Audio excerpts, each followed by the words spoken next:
Coming to GameHorizon in any given year is a great idea. The only executive level conference in Europe. There's a lot of forward-thinking people here. Real hardcore ideas. Very different every year. For the third GameHorizon conference, we've got Peter Molyneux, Jesse Schell, Nils Holger Henning, Mark Schulman, who's Pink's drummer. We've got Michael Acton-Smith, who developed Moshi Monsters. Scott Foe is an incredible thinker, really creative guy. Joseph Olin, that guy is the platinum standard for information in the games industry, and he always has something good to say.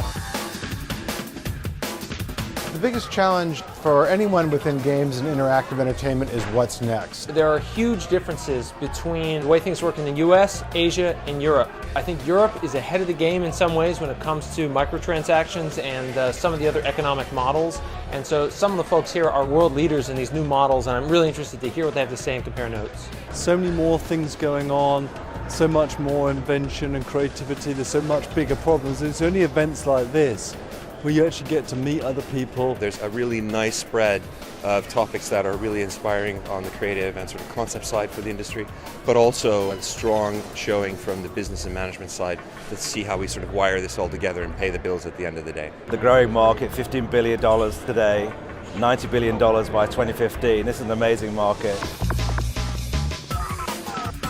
Hot button item at the moment is this big shift from the traditional games business of $60 games and shifting those as boxes to retail to this sort of new world of online development and digital distribution. Those changes, they actually come down to influence how you make games, how you design games, and how you evolve a game once you've started producing it.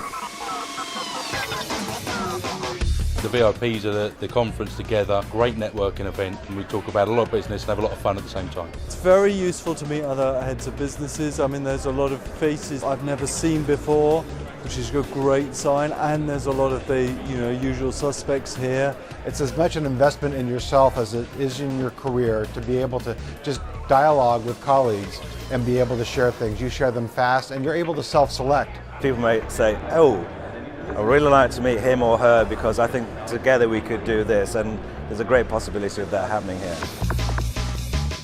A group of people are perhaps slightly more willing to talk very openly, transparently, and some very interesting things come out of what people say in the asides and in the extras and in the panels. I come to GameHorizon because I enjoy the speeches that people give. It's a great event and a good location. It's amazing. It's a Norman Foster building. It's, one of the most creative buildings I've ever seen. I think GameHorizon is a lot of the best minds in European gaming getting together to look at the future of business, technology, and design in games. When you're asked to speak at GameHorizon, you don't say no. It's great to be educated. It's also great to be entertained within the context of the gaming space. And if it makes you have a laugh while at the same time thinking creatively, I think that's wonderful.